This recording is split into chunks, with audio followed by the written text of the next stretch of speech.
وازايز وازايز ومقالم.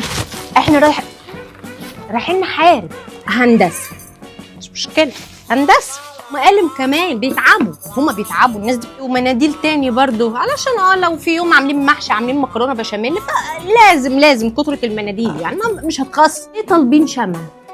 يعني ليه طالبين يمكن عشان يضربوا بيه العيل كده. كان عندي معاناه، انا كانت ايامي بائسه قوي.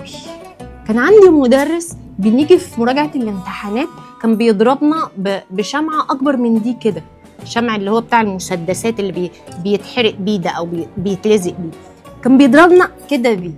يمكن هم بياخدين العيال عشان يعلموهم الادب بيه، ولا مثلا عشان يحرقوها ويعاقبوا العيل فيروحوا مطفيين الشمعه فيهم.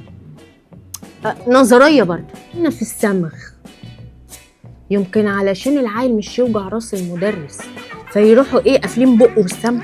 واحلى حاجه اللي جليتر، هم هيعلموا العيال مكياج، العيال هيحطوا مكياج فوق عينيهم، هيحطوا جليتر فوق عينيهم من دلوقتي.